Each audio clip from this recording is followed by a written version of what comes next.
என் நெஞ்சில் குடியிருக்கும்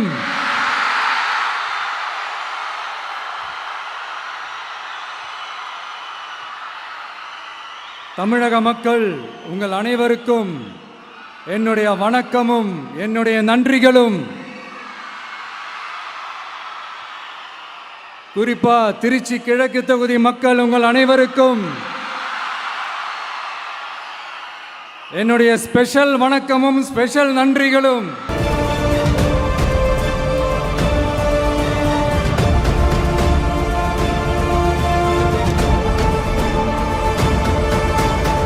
என்னை இப்போ பெரம்பூர் தொகுதி எம்எல்ஏன்னு தான் சொல்லுவாங்க. பட் ஆனால் அது எலெக்ஷன் கமிஷனோட அந்த சட்ட விதிகளுக்கு மட்டும்தான் அப்படி. ஆனால் என்னை பொறுத்த வரைக்கும், தமிழ்நாட்டை பொறுத்த வரைக்கும், தமிழ்நாட்டுக்கு எப்படி திருச்சி ஒரு இதயம் மாதிரியோ, அந்த மாதிரி என்னோட இதயத்துக்கு திருச்சி கிழக்கு தொகுதி மக்களும் ரொம்ப ரொம்ப ரொம்ப க்ளோஸ் தான். அதுல எந்த மாற்றமும் கிடையாது. சரிங்களா?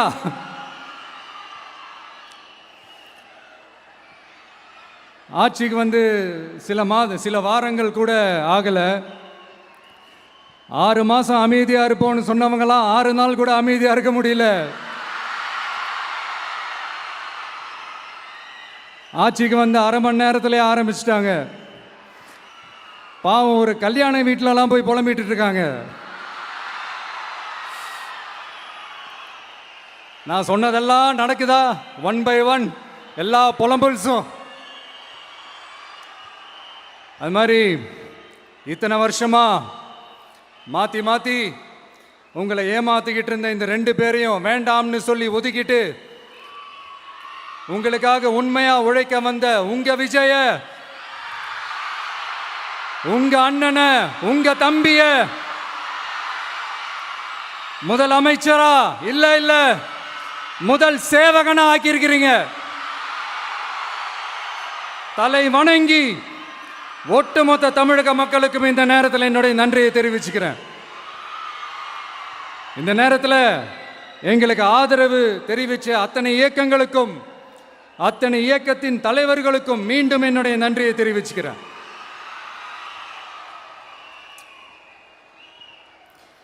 புரட்சி தலைவர் எம்ஜிஆர் அவர்களுடைய முதல் தேர்தலில் கூட இந்த அளவுக்கு ஒரு ஓட் பர்சன்டேஜ் வாங்கலை அப்படின்ட்டு நிறைய பேர் சொன்னாங்க. ஆனால் நீங்கள் டிவி கேட்க அவ்வளோ நீங்கள் ஆதரிச்சிருக்கிறீங்க. நான் எம்ஜிஆர் அவர்களோடலாம் நான் கம்பேர் பண்ணல. எம்ஜிஆர் தான். ஆனால் நாம பெரியார், அண்ணா, எம்ஜிஆர் அவர்கள் வழியில் ஒரு அன்பா உழைக்க வந்த உங்க விஜய், அவ்வளவுதான். 1977 நீங்க போடாத ஓட்டை 2026 நீங்க போட்டிருக்கிறீங்க. என்ன ஒண்ணு, இன்னும் கொஞ்சம் அதிகமா ஆதரிச்சிருந்தீங்கன்னா கொஞ்சம் நல்லா வந்திருக்கும். பட் பரவாயில்ல, ஃபியூச்சர்ல வரப்போற எல்லா தேர்தலையும் உங்களுடைய முழு சப்போர்ட்டை என்னால் வாங்க முடியுன்ற அந்த ஒரு நம்பிக்கை இப்போ என் மனசுல ரொம்ப ஆழமா பதிஞ்சிருக்கு. ஏன்னா நீங்க அமைச்சு கொடுத்திருக்கிற இந்த ஆட்சியில எல்லா நன்மைகளையும் நீங்க கண்கூடா பார்க்க தான் போறீங்க அப்படின்ற அந்த கான்ஃபிடன்ஸும் இப்போ என் மனசுல ரொம்ப ஆழமா பதிஞ்சிருக்கு. யார் எந்த நிலைமைக்கு எந்த பொசிஷன்ல போனாலும் இந்த கிண்டலும் கேலியுமா பேசுறது இருக்கத்தானே செய்யும். நம்மளை பத்தி, நம்ம அரசியலை பற்றி, நம்ம பேச்சை பற்றி இந்த கிண்டலும் கிள்ளையமா பேசிட்டு தானே இருப்பாங்க. அவங்க எல்லாருக்குமே என் சைட்லேருந்து ஒரே ஒரு ரிக்வெஸ்ட், தயவு செஞ்சு நிப்பாட்டிடாதீங்க. தயவு செஞ்சு கண்டினியூ பண்ணுங்க. நீங்க தான் என்னோட எனர்ஜி ஃபோர்ஸு. நீங்க பேசிக்கிட்டே இருங்க. நான் மக்களுக்கு தேவையான நல்லதை செஞ்சுக்கிட்டே இருப்பேன். அடுத்து இப்போ நம்ம புதுசாக அந்த சூட்லாம் போட்டு வரோம்ல, அதை பற்றி கூட நிறைய பேர், ஏன் நாமெல்லாம் கோட் சூட்லாம் போடக்கூடாதா? அதிகாரம் செய்கிறவங்களும் ஆதிக்க சக்திகளும் மட்டும்தான் கோட் சூட்லாம் போடணுமா என்ன? அப்பெல்லாம் எதுவுமே கிடையாது. நான் என்ன கலர் கலராவா போட்டு வரேன்? ரெண்டே கலர், நம்ம எல்லாரும் மனசு மாதிரியே பிளாக் அண்ட் ஒயிட்.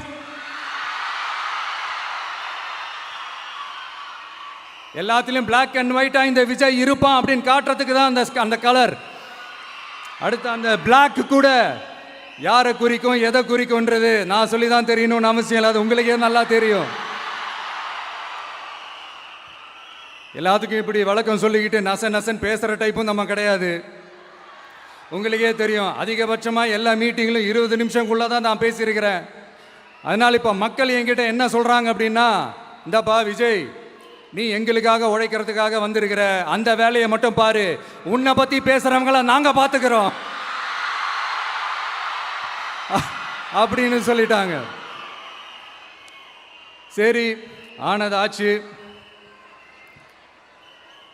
இப்போ என்ன, உனக்கு எதிரிகளே இல்லையா அப்படின்லாம் கேட்டால் அப்படிலாம் நான் சொல்ல மாட்டேன், அப்படிலாம் நான் நினைக்கவும் மாட்டேன், அப்படி நினைக்கவும் கூடாது.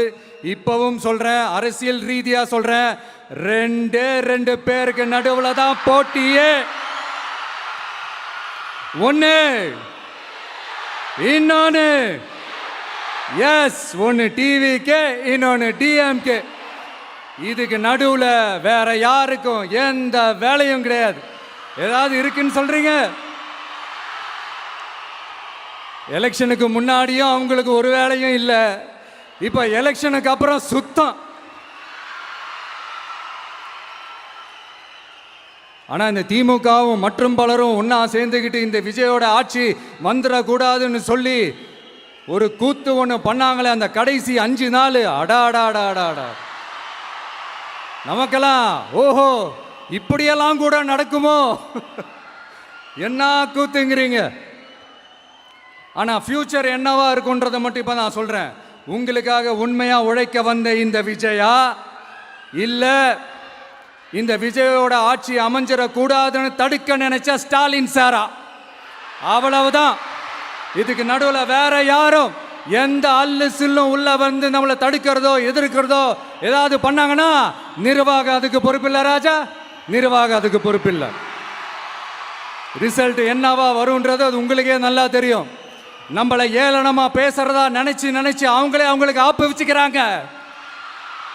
திமுக நம்மளை தடுக்க, திமுக நம்மளை எதிர்க்க, திமுக நம்மளை அவமானப்படுத்த அத்தனையும் நமக்கு நன்மையே.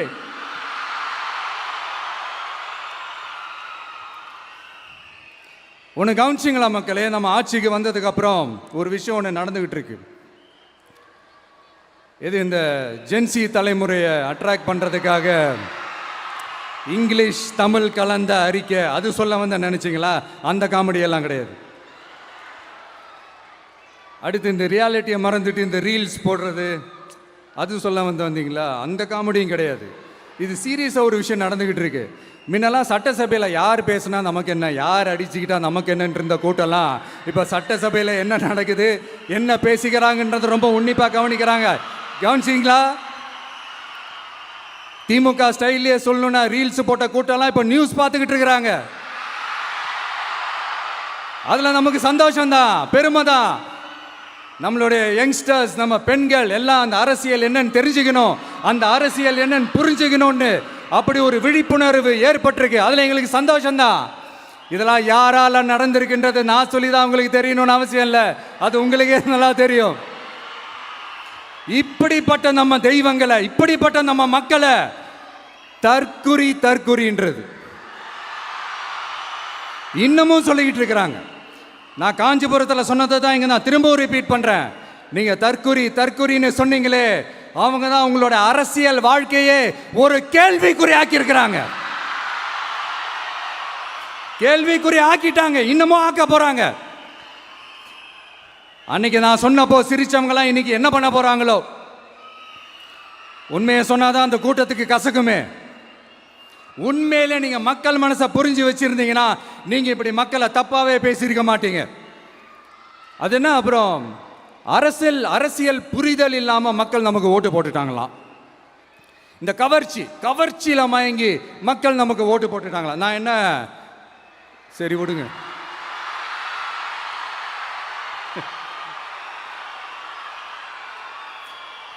மக்கள் அவங்களுக்கு ஓட்டு போட்டா அந்த மக்கள் நல்லவங்களாம். அதே மக்கள் நமக்கு ஓட்டு போட்டா அந்த மக்கள் கெட்டவங்களா? தற்குறியா?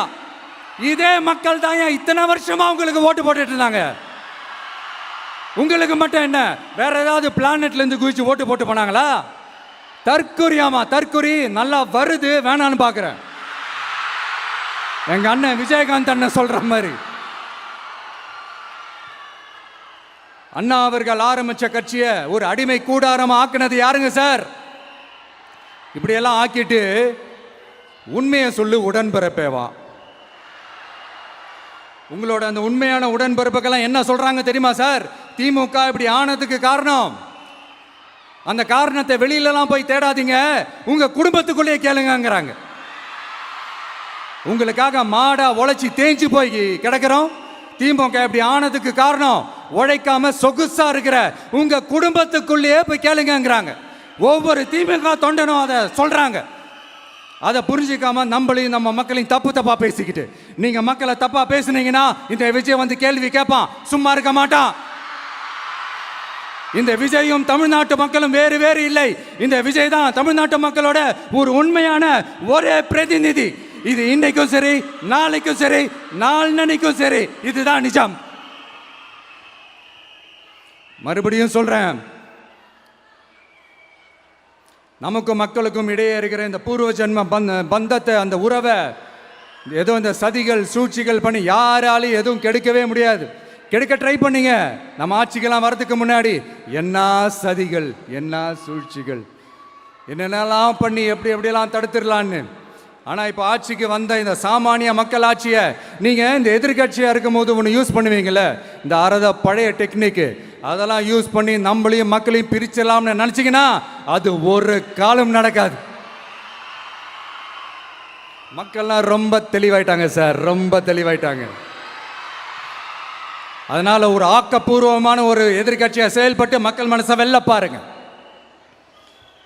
இந்த கடைசி லாஸ்ட் 1 மந்த்தாக நடந்த ஒரு சில விஷயங்கள் உங்ககிட்ட நான் ஷேர் பண்ணணும்னு ஆசைப்படுறேன். இந்த 200 யூனிட் மின்சாரம், கட்டணமில்லா மின்சாரம் அறிவித்தோம். அதில் ஆல்ரெடி இருந்த 100 யூனிட் திமுக கொடுத்தது கிடையாது. மேடம் ஜெயலலிதா மேடம் இருந்தப்போ செஞ்சுட்டு போனது. ஸ்டாலின் சார் பதவி போன அந்த கடுப்பில் அறிக்கையா விட்டு தள்ளிக்கிட்டு இருக்கிறாரு. என்ன பண்ணீங்க உங்களுடைய ஆட்சியில்? மக்கள் பணத்தை, டாஸ்மாக்லேருந்து அடித்த அந்த பணத்தை, ஊழல் செஞ்ச அந்த ஃபைலை க்ளோஸ் பண்ணுறதுக்கு அலையா அலைஞ்சிங்க. ஆனால் இந்த விஜய் மக்களுக்கு தொந்தரவாக இருக்கிற அதே டாஸ்மாகை க்ளோஸ் பண்ணா. விவசாயிகளோட அந்த கடனை தள்ளுபடி மேக்சிமம் இந்த 1 மந்த்ல என்ன செய்ய முடியுமோ அதை செஞ்சான். நீங்க தான் அந்த நிதி சம்பந்தமா இருக்கிற எல்லா கேட்டையும் லாக் பண்ணி வச்சுட்டு போயிருக்கிறீங்க. அதை சரி செய்ய வேணாமா? அதை ஒழுங்குபடுத்த வேணாமா? அதனால மறுபடியும் சொல்றேன், இந்த விஜய் பொய் சொல்லி ஏமாத்துறதுக்காகலாம் அரசியலுக்கு வரல. உங்க கூடவே நிக்கிறதுக்காக மட்டும்தான் அரசியலுக்கு வந்திருக்கிறேன். அதுல எந்த மாற்று கருத்துமே கிடையாது. கவலையப்படாதீங்க விவசாய பெருமக்களே. அடுத்து இந்த சட்டம் ஒழுங்கு, அது சரியில்லை இது சரியில்லைன்னு சொல்லி திமுகவும் மற்றும் பலரும் மாறி மாறி கூவுறீங்க. நான் ஒன்று கேட்குறேன், இந்த மாடல் அரசுன்னு சொல்கிறீங்களே, அதில் என்ன செஞ்சு வச்சுட்டு போயிருக்கீங்க? ஒரு ஊர் விடாமல், ஒரு தெரு விடாமல் போதைப் பொருள் கலாச்சாரம் அப்படியே ஸ்ப்ரெட் ஆகி கொட்டி கிடக்குது. அது அப்போவே இனிஷியல் ஸ்டேஜ் அதை நீங்கள் கண்ட்ரோல் பண்ணியிருந்தீங்கன்னா இத்தனை பெண்களை இழக்க வேண்டிய ஒரு சூழ்நிலை ஏற்பட்டிருக்குமா? எல்லாத்தையும் பண்ணிட்டு பழியை தூக்கி ஏன் மேலே போடுறாங்க. நீங்கள் என்ன பழி நம்ம மேலே போட்டாலும் மக்கள் நிம்மதியாக வாழக்கூடிய அந்த செயலை கண்டிப்பாக இந்த விஜய் செஞ்சு தான் காட்டுவான். அதுக்காக தான் எஃபிஷியண்டான போலீஸ் ஆஃபீஸர்ஸ் நான் அப்பாயிண்ட் பண்ணியிருக்கிறேன். எஃபிஷியண்டான அந்த போலீஸ் ஆஃபீஸர்ஸ் டீம் நான் அப்பாயிண்ட் பண்ணியிருக்கிறேன். பெண்கள் பாதுகாப்பான அந்த சிங்கப்பெண் காவல் படை நெக்ஸ்ட் வீக் அதை இனாகரேட் பண்ண போகிறோம். தப்பு செஞ்சவங்களுக்கான தண்டனை, அதுக்கான சார்ஜ் ஷீட் எல்லாமே ரொம்ப ஃபாஸ்ட்டாக ரொம்ப ஸ்பீடாக செய்கிறதுக்கான அந்த வேலையை செய்ய சொல்லியிருக்கிறோம். கோர்ட்டில் கூட தப்பு செஞ்சவங்களுக்கான அந்த கடுமையான தண்டனை வாங்கி கொடுக்கறதுக்கான அந்த வேலையையும் ரொம்ப சீக்கிரமாக செய்ய சொல்லியிருக்கிறோம். அதனால் நீங்கள் என்ன பழி நம்ம மேலே போட்டாலும் உண்மையா உறுதியா மக்களுக்கு தேவையான எல்லா விஷயங்களையும் இந்த விஜய் செஞ்சு தான் காட்டுவான். இப்படியெல்லாம் நம்ம சொல்றதுனால இவங்க என்ன சொல்லுவாங்க தெரியுமா? அவங்க தான் ஆட்சியிலே இல்லையே, அப்புறம் ஏங்க அவங்கள குறை சொல்றீங்க அப்படின்னு கேட்பாங்க. வேரில் வெந்நியை ஊற்றிட்டு போனவங்கள வெளிச்சம் போட்டு காட்டாமல் பின்ன வேற என்ன சொல்லுவாங்க? இதெல்லாம் மக்கள்கிட்ட நம்ம தெளிவாக எடுத்து சொல்லணும் இல்லையா? அதுக்காக தான் இதெல்லாம் சொல்லிகிட்டு இருக்கிறேன். நம்ம மக்களுக்காக இவ்வளோ வேலை பார்க்குறோம், ஆனால் இவங்க அதையெல்லாம் விட்டுட்டு குதிரை பேரம் பண்ணுறாரு, அது பண்ணுறாரு, இது பண்ணுறாருன்னு சொல்லிட்டு தப்பாக கதையெல்லாம் அடித்து விட்டுக்கிட்டு இந்த தீய சக்தியும் தீந்து போன சக்தியும் அதாங்க திமுகவும் மற்றும் பலரும் ஒன்னா சேர்ந்துக்கிட்டு திருட்டுத்தனமா யாருக்கும் தெரியாம ஒரு ஓரமா மூலையில உட்கார்ந்துட்டு பேரம் பேசி கூட்டு சேர்ந்து ஆட்சி அமைச்சு கொள்ளையடிக்க திட்டம் போட்டாங்க. அது ஏன் தெரியுமா? உங்களோட இந்த டிவிக்கு ஆட்சி அமைஞ்சா அவங்க பொழப்பே போயிடும். அந்த கொள்ளையடிக்கிறது, லஞ்சம், ஊழல் எல்லாமே கத்தம். அதான் இந்த காரணம். அடுத்து ஸ்டாலின் சார், திமுக வந்து இப்போ தீய சக்தி மட்டும் இல்ல, மக்களை விட்டு ரொம்ப தூரமா போன தூர சக்தி, ஓர சக்தி, கோர சக்தி, பார சக்தி. நீங்க எப்போ இந்த தீந்து போன சக்தியோட நீங்க கூட்டு சேர்ந்துக்கிட்டு ஆட்சி அமைக்கணும்னு நினைச்சீங்களோ அப்பவே இந்த திமுக தூர்ந்து போன சக்தியாகவும் ஆயிடுச்சு. நீங்களாம் நம்மளை பத்தி அவதூறு பேசலாமா சார்? இது நியாயமா? மக்களை இவ்வளோ பெரிய மக்கள் சக்தி நம்மளோடு இருக்கும் போது நமக்கு எதுக்கு வேற அரசியல்? எலெக்ஷன்ல 50-60 வருஷமா இருந்த சாதிய உடைச்சிருக்கிறோம், மதத்தை உடைச்சிருக்கிறோம், காசு கொடுத்து ஓட்டு வாங்கறத உடைச்சிருக்கிறோம். நாம எது செஞ்சாலும் கான்ஸ்டிடியூஷன்ல தான் செய்வோம். நாம சிங்கிள் மெஜாரிட்டி வாங்கி இருந்தாலும் நம்மளை நம்பி முறையா கூட்டணியில கட்சியில ஆதரிக்க வர்றவங்களை அரவணைச்சு தான் இருப்போம். நான் இப்பவும் மீண்டும் டிக்ளேர் பண்றேன், டிவிகே ஆட்சி எந்த பாகுபாடும் இல்லாம எல்லாருக்குமான ஒரு ஆட்சியா தான் இருக்கும். அதுல எந்த மாற்றமும் கிடையாது. ஸ்டாலின் சார் மாதிரி ஊசலாட்டம் இருக்கவே இருக்காது. மதச்சார்பற்ற கொள்கையில சமரசமே இல்லை. மாநில உரிமைகள்ல விட்டு கொடுக்கவே மாட்டோம். நதி நீர் உரிமைகளை விட்டு கொடுக்கவே மாட்டோம். சமூக நீதி, சம நீதிய, சமத்துவ நீதிய ஒரு நாளும் விட்டு கொடுக்கவே மாட்டோம். அதனால திருச்சி கிழக்கு தொகுதி மக்களே, தமிழ்நாட்டில் இருக்கிற 234 தொகுதியும் நம்ம தொகுதி தான். அதுல எந்த கட்சி ஜெயிச்சிருந்தாலும் அது நம்ம தொகுதி தான். பெரம்பூரா இருக்கட்டும், திருச்சி கிழக்கா இருக்கட்டும், எனக்கு 2 கண்கள் மாதிரி. அதுலயும் திருச்சி கிழக்கு என் செல்ல புள்ள மாதிரி. அதனால வரப்போற இடைத்தேர்தல்ல உங்க வீட்டில் இருக்கிற ஒருத்தரை தான் வேட்பாளரா நிக்க வைக்க போறோம். நீங்க எப்படி இந்த விஜய்க்கு ஆதரவு கொடுத்து ஓட்டு போட்டு ஜெயிக்க வச்சீங்களோ அதே மாதிரி வரப்போற இடைத்தேர்தல்ல உங்களுடைய அந்த வேட்பாளரையும் ஜெயிக்க வைப்பீங்கன்ற அந்த ஒரு நம்பிக்கை நான் முழுமையாக தான் நம்புறேன். உங்களுக்காக உழைக்க வந்திருக்கிறேன். உங்களுக்காக எல்லா விஷயத்தையும் நான் பார்த்து செய்வேன். ஊழல் இல்லாத, லஞ்சம் இல்லாத ஒரு ஆட்சியை நான் கொடுப்பேன். I understand. ஒரே நாள் அது நடக்காததான், மேஜிக் இல்லை. பட் ஒரு நாள் அதை நான் நடக்க வைப்பேன். எனக்கு இப்போ வேற எந்த வேலையும் இல்லை உங்களுக்காக உழைக்கிறத தவிர. என் கடன் இனி என் மக்களுக்கு பணி செய்து கிடைப்பதே. மீண்டும் என்னை ஜெயிக்க வச்ச தமிழக மக்களுக்கும் திருச்சி கிழக்கு தொகுதி மக்களுக்கும் மீண்டும் என்னுடைய நன்றியை தெரிவிச்சுக்கிட்டு கான்பிடென்டா இருங்க, நல்லதே நடக்கும், வெற்றி நிச்சயம். மீண்டும் சந்திக்கும் வரை நன்றி, வணக்கம்.